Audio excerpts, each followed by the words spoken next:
नमस्कार, स्वागत है आपका सूत्रा नेटवर्क में। आज हम बात करेंगे मेक इन इंडिया की सच्चाई की। तो क्या है मेक इन इंडिया, चलिए आपको बताते हैं। 10 साल पहले भारत ने एक बड़ा सपना देखा था, मेक इन इंडिया। सपना ये था कि इंडिया सिर्फ एक मार्केट नहीं रहेगा, बल्कि दुनिया की फैक्ट्री बनेगा। मकसद था इंडिया में जॉब्स बने, इन्वेस्टमेंट आए और देश आत्मनिर्भर बने। लेकिन आज 10 साल बाद सवाल है, क्या मेक इन इंडिया सच में कामयाब हुआ या ये अभी भी एक अधूरा सपना है? तो चलिए जानते हैं मेक इन इंडिया की असली कहानी।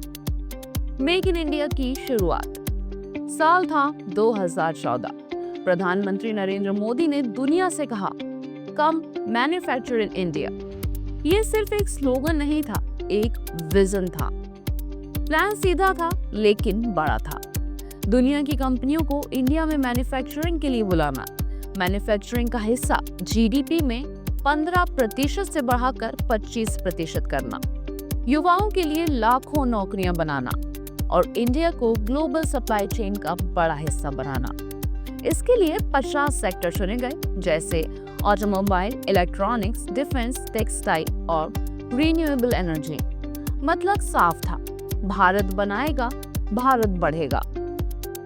10 साल बाद क्या बदला? तो अब सवाल ये उठता है कि 10 साल बाद क्या वाकई कुछ बड़ा हुआ है? चलिए एक एक कर देखते हैं। सबसे पहले फॉरेन इन्वेस्टमेंट, भरोसे की निशानी।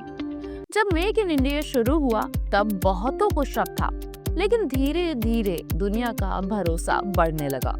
2014 से अब तक इंडिया में $600 बिलियन से ज्यादा एफडीआई आए। एप्पल, फॉक्सकॉन, सैमसंग, बोइंग और अब टेस्ला, इन जैसी कंपनियां इंडिया में प्रोडक्शन बढ़ा रही हैं। ये सिर्फ पैसा नहीं, ये भारत की ताकत पर भरोसा है।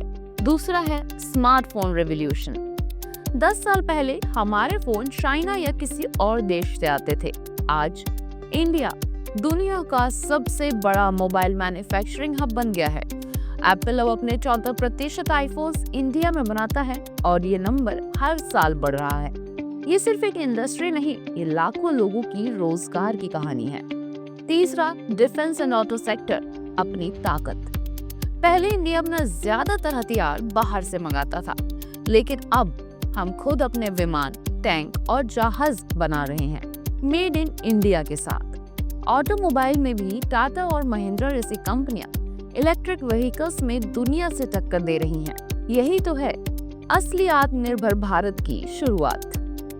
चौथा, इंफ्रास्ट्रक्चर, ग्रोथ की रीढ़। सरकार ने मैन्युफैक्चरिंग के लिए जमीन तैयार की है, नए इंडस्ट्रियल कॉरिडोर, मॉडर्न पोर्ट्स और हाईवे नेटवर्क। साथ ही PLI स्कीम यानी कि प्रोडक्शन लिंक्ड इंसेंटिव, इसके जरिए उन कंपनियों को रिवॉर्ड किया जा रहा है जो इंडिया में बनाती और एक्सपोर्ट करती हैं।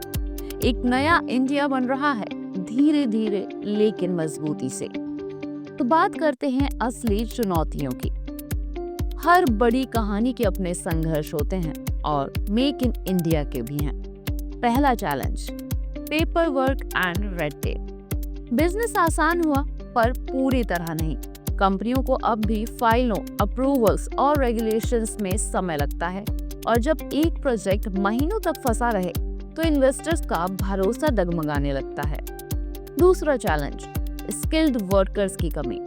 इंडिया के पास युवा तो बहुत है, पर टेक्निकल स्किल्स वाले कम।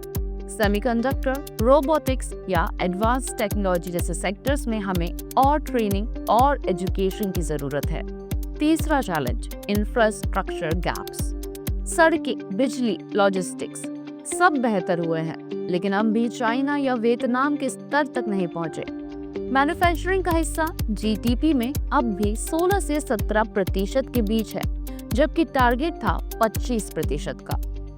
चौथा चैलेंज, ग्लोबल कंपटीशन। और हाँ, मुकाबला आसान नहीं है।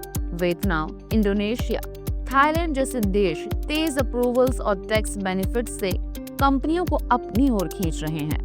इंडिया को तेजी और इनोवेशन दोनों बढ़ाने होंगे। मेक इन इंडिया 2.0 नया अध्याय। लेकिन कहानी यही खत्म नहीं होती। अब शुरू हो रहा है मेक इन इंडिया 2.0, एक नया टेक्नोलॉजी ड्रिवन चैप्टर। फोकस अब सिर्फ मैन्युफैक्चरिंग पर नहीं बल्कि इनोवेशन और फ्यूचर टेक पर है। सेमीकंडक्टर्स और एडवांस मैन्युफैक्चरिंग, इलेक्ट्रिक व्हीकल्स और बैटरियां, डिफेंस एक्सपोर्ट, ग्रीन और रिन्यूएबल एनर्जी, आर्टिफिशियल इंटेलिजेंस और रोबोटिक्स। अब मकसद सिर्फ मेक इन इंडिया नहीं बल्कि मेड फॉर द वर्ल्ड है। तो आखिर मेक इन इंडिया की सच्चाई क्या है? ना ये कोई चमत्कार है और ना ही कोई असफलता। ये एक यात्रा है, मेहनत, उम्मीद और प्रगति की यात्रा। हर नई फैक्ट्री, हर नया वर्कर भारत की आत्मनिर्भरता की तरफ एक कदम है। आने वाले 10 साल तय करेंगे क्या इंडिया सच में दुनिया की फैक्ट्री बन पाएगा। लेकिन एक बात पक्की है, भारत का इरादा अडिग है। तो आप बताइए, क्या इंडिया चीन को टक्कर दे सकता है ग्लोबल मैन्युफैक्चरिंग में?